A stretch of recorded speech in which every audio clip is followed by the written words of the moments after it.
Most people misunderstand why wealth suddenly appears to accelerate. They think the rich get richer because they know a secret the average person does not know. Sometimes that is partly true. Knowledge matters, access matters, behavior matters, but there is a much simpler force underneath it. Money makes money. And once the amount of money is large enough, the money begins to do more of the work than you do. That is the moment most people never reach because they quit during the slow part. I want you to understand this very clearly. The early stage of wealth building is supposed to feel boring. It is supposed to feel unfair. It is supposed to feel like nothing is happening. You save, invest, sacrifice, say no to things, and still the account barely moves. That is not because the system is broken. That is because compounding is back. The beginning is slow, then it accelerates, then it shocks you. This is why the first $100,000 of net worth matters so much. It is not a magic number. In a mystical sense, nothing supernatural happens the moment your net worth crosses $100,000, but something very real begins to change. Your money becomes large enough that investment returns start showing up as meaningful dollars instead of small percentages that feel invisible. Before that point, most of the progress comes from your labor. After that point, your labor is still important, but your capital begins to become a second worker. And eventually, if you keep going, that second worker becomes more powerful than you. That is the machine. Let me make the idea simple. Imagine I give you two offers.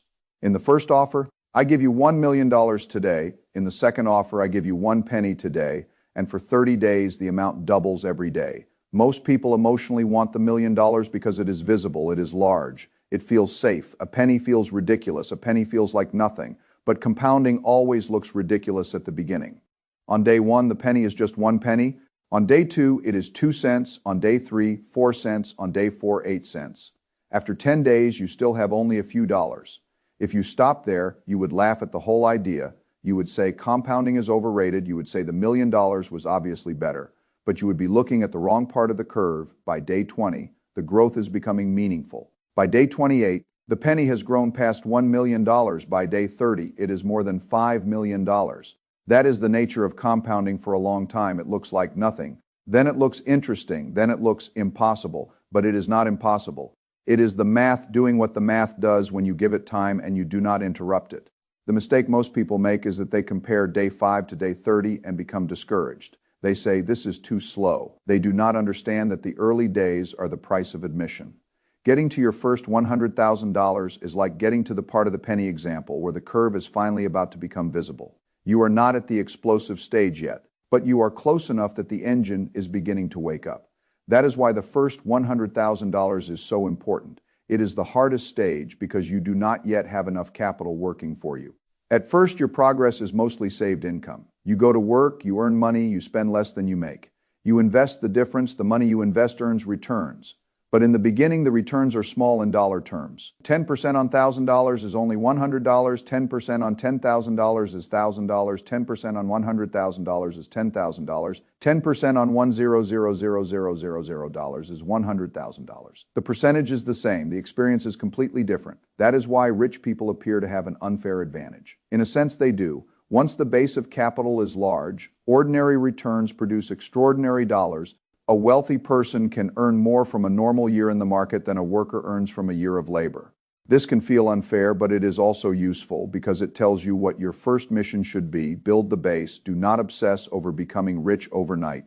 Do not obsess over finding the perfect investment. Do not obsess over clever tricks before you have capital. Get to $100,000 as quickly and intelligently as you can.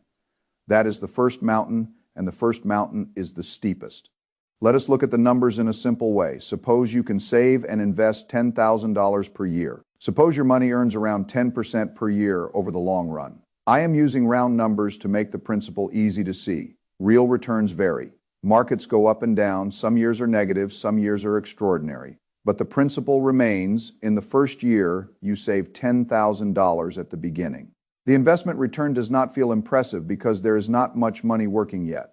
In the second year, the first $10,000 begins earning, and you add another $10,000 by the third year. More money is working. By the fourth year, the base is larger. By the eighth year, under this simplified example, you reach roughly the first $100,000. That first $100,000 took 8 years. That can feel slow. It can feel discouraging. It can feel like the system is punishing you for doing the right thing. But something changes after that. The next $100,000 takes less time. Then the next one takes less time again. Eventually, the portfolio can increase by $100,000 in a single year. Then in less than a year, that is the machine accelerating. The first $100,000 may take 8 years. The second may take roughly 4. The third may take roughly 3. Later, the same $100,000 increase can happen in a year or less. Not because you became twice as smart, but because the capital base became large enough to move. This is why I want people to respect the boring years. The boring years are not wasted years. They are foundation years. A skyscraper looks like nothing when the foundation is being poured. People walking by may think nothing is happening. But if the foundation is wrong, the building cannot stand. Wealth works the same way. The first stage is not glamorous because it is underground, but it determines everything that follows. Now let us talk about the truth that most people do not want to hear. Your first $100,000 will mostly come from money you worked for and saved, not from the market, not from some magical return, not from a hot stock, not from a perfect timing call. Your labor and your savings discipline will do most of the work. In the example, the majority of the first $100,000 comes from your contributions. You may have around $72,000 or more that came from your own saving, while the rest came from investment growth. That means the early stage is not primarily an investment problem. It is an income and behavior problem. This is important. People want to focus on returns because returns sound exciting. They want to know which stock, which fund, which strategy, which token, which asset will explode. But if you have $2,000 saved, the difference between an 8% return and a 12% return is not going to change your life immediately. The difference between saving $2,000 and saving $20,000 will. In the early stage, your savings rate is the main engine, your investment return is still important, but it is not yet the dominant driver. This is why many people delay their wealth explosion. They spend years trying to optimize returns while ignoring the basic truth that they are not saving enough, not earning enough, or both. If your net worth is below $100,000, you need to be very serious about every dollar. That does not mean living a joyless life forever. It means understanding the stage you are in. There are seasons in life when the correct behavior is sacrifice. You are not sacrificing because deprivation is noble. You are sacrificing because you are building the machine that will eventually give you more choices. Short-term pain for long-term freedom. That is not a motivational slogan. It is a trade-off. Every person is making trades, whether they know it or not. Spend now or invest now. Look wealthy or become wealthy. Feel comfortable today or build options tomorrow. Borrow for lifestyle or buy assets. Delay the hard decision or build the foundation. The first $100,000 requires choosing the future more often than the present. That is difficult. That is why many people never get there. Charlie Munger once said that the first $100,000 is difficult, but you have to do it. The language was stronger than that. But the principle is what matters. Find a way to get your hands on that first $100,000. Not by fraud, not by gambling, not by reckless speculation, by making the gap between what you earn and what you spend as wide as possible. Then putting that gap to work. The gap is everything income minus spending equals the raw material of wealth. If there is no gap, there is no fuel. If there is no fuel, compounding has nothing to work with. This is where many people make a mistake. They focus only on cutting expenses. Cutting expenses is important. It matters. Living within your means is one of the most basic rules in personal finance, but there is a limit to how much you can cut. You can cut restaurants, you can cut subscriptions, you can cut luxury purchases, you can cut wasted spending, you can drive a cheaper car, you can live with roommates, you can move to a lower cost area, but eventually the cutting reaches a floor. You still need food, you still need shelter, you still need transportation, you still need insurance, you still need basic life, especially when inflation has raised the cost of necessities. Many people are not spending wildly, they are just trying to live, and there is not much left over. In that case, the answer cannot be only spending less. The answer must also be earning more. Do not neglect income. If you want to reach your first $100,000 faster, you need to attack both sides of the equation. Spend less where the spending is wasteful or low value. Earn more where your labor, skill, time, or business can produce more. This may mean changing jobs, learning a higher value skill, negotiating pay, working overtime for a period, building a side income, starting a small business, getting credentials, moving into sales, building online income, taking work seriously enough to increase your earning power. The path depends on the person, but the principle is universal. Savings comes from the gap. The gap grows by reducing spending, increasing income, or both. If you only cut and never increase income, the path may be too slow. If you only increase income and allow lifestyle inflation to consume it, the path may still fail. The powerful combination is earning more while refusing to let spending rise at the same speed. That is where acceleration begins. Many people get raises and stay poor because their expenses grow with their income. A new car, a larger apartment, more restaurants, more travel, more convenience, more status. They earn more, but the gap does not grow. Without a larger gap, the wealth machine does not receive more fuel. Lifestyle inflation is dangerous because it feels like success. You worked hard, you earned more, you deserve comfort. All of that may be true. But if every increase in income becomes an increase in consumption, then your future does not improve. You simply become a higher income person with the same financial fragility. The goal is not higher income, the goal is higher retained income. What you keep and invest is what changes your life. Now let us talk about investing early. The early investing years feel slow. That is normal. A small account does not produce dramatic returns in dollars. If you invest $100 and the market rises 10%, you made $10. That does not feel life-changing. You might wonder why you bothered. But the purpose of beginning early is not only the first return. The purpose is to start the process. You are building the habit, you are building knowledge, you are building exposure, you are giving time to the money. And time is one of the few things you cannot recover once you waste it. If you begin early, even small contributions have many years to compound. If you wait until you feel ready, you may have more money to invest later, but less time for it to grow. That trade-off is expensive. Time is quiet, but it is powerful. In the beginning, time feels useless because the account is small. Later, time becomes the force that creates the explosion, but you only get the later part if you tolerate the early part. That is why the first stage requires trust in the process. Not blind trust, mathematical trust. If you spend less than you earn, increase income, invest consistently, and give the system time, the odds shift in your favor, not every year, not every month. But over long periods, this is how people build wealth. They do not always look special while doing it. They may look boring, they drive the same car, they avoid unnecessary debt, they invest automatically, they use retirement accounts, they buy index funds, they save for a down payment, they keep cash in a high-yield savings account, they do not try to impress strangers. They let the math work. Then, after years, people ask how they became wealthy. The answer was hidden in plain sight. Now, if I were trying to reach my first $100,000 as quickly as possible, I would use a two-pronged approach. The first prong would be investing in the stock market. The second prong would be saving for a home down payment if I knew I wanted to settle in a particular area. Let us start with the stock market. I would look for every advantage available if my employer offered a 401k, 403b, or similar retirement plan with a match. I would try to take the match if I could. An employer match is one of the closest things to free money in personal finance. If you put in $1 and your employer matches part of it, your return is immediate before the market even does anything. I would also think carefully about tax-advantaged accounts. A Roth IRA can be powerful because money grows tax-free if the rules are followed and withdrawals are qualified. Traditional retirement accounts can be useful because they may reduce taxable income today and allow tax-deferred growth. The best account depends on income, taxes, employer plans, and personal situation. But the larger principle is this: use the tools the system gives you. Do not build wealth only in a taxable brokerage account if retirement accounts. Matching contributions or tax advantages are available and appropriate. The tax code is part of the investment environment. A dollar saved from taxes can become another dollar invested. And dollars invested early can compound. The investment itself does not need to be complicated. For many people, broad index funds and ETFs are enough. A fund tracking the S&P 500, a total U.S. stock market fund, a broad international fund, or a simple diversified allocation can give exposure to productive companies without needing to pick individual winners. This is important because beginners often think they need complexity to get rich. They do not. They need consistency. A simple index fund strategy with regular contributions can outperform a complicated strategy that someone abandons because it is confusing, stressful, or too volatile. Set it and forget it is not a perfect phrase because you should still review your plan. But the spirit is right.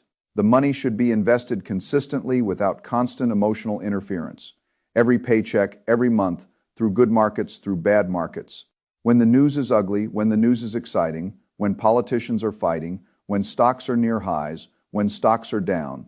The point is to make investing part of the system, not an occasional emotional decision. This is how to get through the boring stage. You automate the behavior so your mood does not determine your future. Now, the second prong is housing. If you know you want to settle in an area, buying a home can help build net worth because it allows you to use leverage and inflation to your advantage.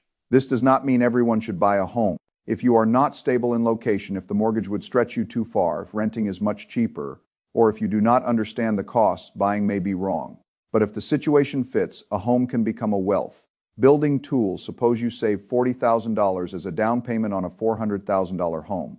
If the home rises 10% in value, it rises by $40,000. That gain is on the whole asset value, not just your down payment.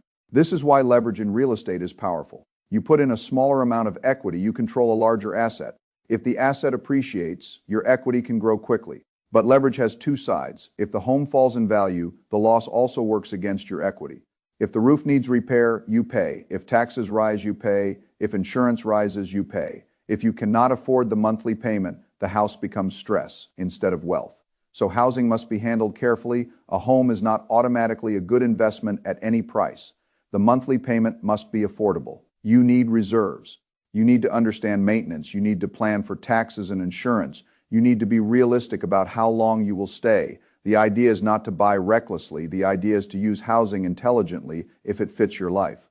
While saving for the down payment, I would keep that money safe. I would not put short-term down payment money into volatile stocks if I needed it soon. I would use a reputable high-yield savings account or another safe liquid vehicle if the account pays 4 or 5% in the current environment. That is useful. The money is earning something while staying available. But safety matters. Do not chase a slightly higher yield at a questionable institution. Do not put down payment money into something that can collapse, freeze, or create unnecessary risk. The down payment has a job. Its job is not maximum return. Its job is safety and availability. This is a principle people often miss. Every dollar should have a job. Long-term retirement money can take market risk. Emergency money should be liquid and safe. Down payment money should be stable if the purchase horizon is near. Speculative money can take high risk only if losing it will not damage your life. If you give the wrong job to a dollar, the system becomes fragile. Now, let us return to the first $100,000. Why is it psychologically so difficult? Because most of the work is invisible. When your net worth is $5,000, saving another $500 matters a lot. But it does not feel powerful. When your net worth is $20,000, a 10% market return is $2,000. That is good, but it may not feel like freedom. When your net worth is $50,000, you may still feel far from wealthy. You are doing the work, but you do not yet feel the reward. This is when discipline matters most. The world will tempt you to stop. A friend will buy a new car. Someone will take a vacation. Social media will show lifestyles. Your own mind will say, I deserve more comfort. Inflation will make saving harder. Emergencies may appear. The market may decline. You may feel like you are falling behind. This is where most people lose the battle. Not because they lack intelligence, because they lose patience. The beginning of compounding is a patience test. If you pass it, the math starts helping you more. If you fail it, you start over again. That is why reaching the first $100,000 is not only a financial milestone. It is a character milestone. It proves you can earn, save, invest, and stay disciplined long enough for the machine to begin working. After that, your confidence changes. You have evidence, you can build, you can endure the boring stage, you can create a gap, you can invest. That confidence is valuable. The first $100,000 changes the math, but it also changes the investor. Now, let us talk about the sacrifices. Sacrifice is not glamorous, and I do not want to pretend it is. Saving aggressively can be uncomfortable. You may live in a smaller place than you want. You may drive an older car. You may say no to trips. You may cook more. You may delay purchases. You may work harder. You may spend evenings learning skills instead of relaxing. You may have to watch others appear to enjoy life more in the short term. That is real. But every adult life includes sacrifice. The question is whether the sacrifice is chosen or forced. If you sacrifice early by saving, learning, and investing, you may create freedom later. If you refuse to sacrifice early, you may be forced to sacrifice later when options are fewer. That is the trade. The earlier sacrifice is usually cheaper. The later sacrifice is usually harsher. This is why I prefer intentional pain to accidental pain. Intentional pain is the cost of building. Accidental pain is the cost of drifting. Now, some people may say this message ignores how hard life is. It does not. The cost of living is high. Inflation is real. Housing is expensive, wages may not feel sufficient. Student loans, childcare, medical costs, insurance, and rent can make saving extremely difficult. I understand that, but difficulty does not remove the principle. It changes the tactics if spending cannot be cut much further. Income must rise. If income cannot rise immediately, the savings rate may start small. If the savings rate starts small, consistency matters even more. If the first job is not enough, skill building becomes essential. If housing is too expensive, roommates, relocation, or a longer timeline may be necessary. If debt is high, debt reduction may be the first compounding engine because paying off high-interest debt is like earning a guaranteed return equal to the interest avoided. There is no single path. But the machine is still the machine. You need a gap. You need to put the gap to work. You need time. And you need to keep going through the slow part. Now let us talk about debt. If you are carrying high-interest credit card debt, getting to $100,000 may require attacking that first.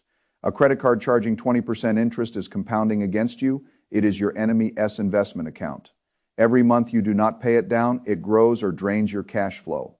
In that case, paying down debt can be part of the wealth building process. You are not falling behind because you are not investing as much in stocks. You are removing a negative compounding engine from your life. This is important because some people invest while carrying high-interest debt and think they are building wealth. But if the debt costs more than the investment is likely to return, the system is inefficient. Remove toxic debt, build cash reserves, invest consistently, increase income, then accelerate. Order matters. Now, after the first $100,000, what should you do? You keep going. This is another place where people make mistakes. They reach a milestone and loosen discipline too early. They say, I have $100,000 now, I can relax. Some relaxation may be fine, life should not be endless deprivation, but if the goal is true wealth, the first $100,000 is not the finish line. It is the first engine. You should protect it, feed it, keep adding to it, let it compound. Do not treat it like a prize to spend. If you build $100,000 and then stop investing, the machine still grows, but much slower than it could if you keep adding $10,000, $15,000, $20,000 per year while the capital base compounds. The acceleration becomes powerful. The second $100,000 comes faster because the first $100,000 is working. The third comes faster because the first two are working. This is the snowball. At first, the snowball is small and you push hard. Later, the snowball gains weight and gravity helps. The goal is to keep it rolling long enough for the physics to work. Now let us talk about why rich people stay rich. It is not only because they earn more, it is because they have more capital working. If a wealthy person has $1 million invested and earns 10%, that is $100,000 of growth in a year. The capital earned what many people earn from labor. This can feel discouraging if you are starting from zero, but it should actually motivate you. It tells you the game. The game is to acquire enough productive capital that the capital begins carrying more of the burden. You cannot immediately control being rich. You can control moving toward the first base of capital. The first $100,000 is the turning point where the game begins to feel different. Now, how do you stay focused while the process is slow? You need metrics. Track your net worth every month or every quarter. Track your savings rate. Track your investment contributions. Track your income. Track your expenses. Track your debt. Track your progress toward $100,000. The number may move slowly at first, but tracking turns vague hope into visible progress. It also teaches you which behaviors matter. If your net worth is not moving, you can see why. Maybe spending rose, maybe income fell, maybe debt interest is dragging you, maybe investments declined temporarily, maybe you are not contributing enough. Data reduces confusion. Confusion creates excuses. A serious person keeps score, not to shame himself, to learn. Now, let us talk about the role of index funds. Index funds are powerful because they remove the need to be a genius. You do not have to pick the next great company. You can own a basket of productive companies. The S&P 500 owns 500 large U.S. companies. A total market index owns even more. Over time, the winners can become a larger part of the index, and weaker companies can shrink or leave. This is a simple and powerful structure. Does it guarantee future returns? Nothing does. But for many people, broad low-cost index investing is the most practical way to participate in economic growth without turning investing into a second full-time job. The key is low cost and consistency. High fees can quietly destroy compounding. Emotional trading can destroy compounding. Short-term panic can destroy compounding. A low-cost fund held consistently is boring, but boring can be extremely profitable. Most great wealth building systems look boring from the outside, They only look impressive after enough time passes. Now, what about individual stocks? They can work, but they require more knowledge, more time, and more emotional control. If you do not understand businesses, balance sheets, competitive advantages, valuation, and risk, individual stocks may become speculation. That does not mean never buy them. It means do not make them the foundation until you know what you are doing. A broad index fund can be the foundation. Individual stocks can be smaller researched positions. That is a reasonable structure for the first $100,000. Simplicity often beats cleverness. Cleverness becomes dangerous when it leads to concentrated mistakes. Now let us talk about real estate again, because the source suggests saving for a down payment as part of the plan. A home can help build net worth in several ways. First, it can force saving through principal repayment. Each mortgage payment may reduce the loan balance a little. Second, inflation can help if you have a fixed-rate mortgage because the payment stays mostly fixed while wages and rents may rise over time. Third, appreciation can increase equity. Fourth, homeownership can create stability if you buy responsibly, but homeownership can also hurt if you overpay, overborrow, buy in the wrong area, underestimate maintenance, or need to move too soon. So the correct principle is not buy a home at any cost. The correct principle is use real estate wisely if it fits your life and the numbers work. If you save $40,000 toward a $400,000 home and the home rises 10%, that is a $40,000 gain on the asset. That is the leverage benefit. But if the home falls 10%, your equity can be hit hard. Leverage magnifies both directions. Therefore, housing requires prudence. A home can accelerate net worth. A bad home purchase can trap cash and create stress. The distinction is underwriting. Do the payment works after taxes, insurance, utilities, and maintenance? Do you have reserves after closing? Do you plan to stay long enough? Is the area stable? Is the price reasonable? Can you handle repairs? Do not let the desire to build wealth make you fragile. Fragility is the enemy of compounding. Now let us talk about high-yield savings accounts. If you are saving for a home down payment, a high-yield savings account can be useful because it pays interest while keeping money liquid and relatively safe. If current rates allow 4 or 5%, that can help, but choose reputable institutions. Do not chase yield at the expense of safety. This is another example of matching the tool to the goal. Long-term money can be invested. Short-term money should be protected. A down payment needed soon does not belong in a volatile investment simply because you want a higher return. You are not trying to maximize every dollar every day. You are trying to build a system where each dollar is assigned to the right risk level. That is what mature financial planning looks like. Now let us talk about why this entire journey requires discipline more than intelligence. Most people already know the basic rules. Spend less than you make, increase income, invest the difference. Start early. Use retirement accounts. Do not carry high interest debt. Keep investing. Save for major goals. The rules are not mysterious. The execution is hard. That is why financial education alone is not enough. You can understand compounding and still fail to save. You can know debt is bad and still carry balances. You can know investing early matters and still procrastinate. You can know income matters and still avoid skill development. Knowledge must become behavior. Behavior must become a system. A system must continue long enough for compounding to work. That is the chain. If any link breaks, the outcome weakens. Now let us talk about motivation. I want people to become wealthy, not because wealth makes them better than others, but because financial freedom changes the quality of choices. Money gives you the ability to say no. It gives you the ability to handle emergencies. It gives you the ability to leave a bad job, support family, move, invest in health, choose better education, and live with less fear. The first $100,000 is not only about becoming rich, it is about beginning to separate your life from financial helplessness. A person with no assets is often controlled by circumstances. A person with $100,000 has more options. Not unlimited options, but more options are wealth. The first $100,000 buys you a measure of options and begins the process of compounding those options. Now, there is a dangerous myth that the first $100,000 must come quickly or it does not matter. That is false. If it takes you 3 years, great. If it takes you 8 years, good. If it takes you 12 years, still powerful. The point is to get there and keep going. Do not compare your timeline to someone else. Compare your current behavior to your prior behavior. Are you saving more? Are you earning more? Are you investing consistently? Are you reducing debt? Are you learning? Are you making the gap bigger? That is what matters. The comparison game can destroy patience. Someone else may have higher income, lower expenses, family help, a different location, a different job, or a different starting point. You cannot build your plan on their situation. You build it on yours.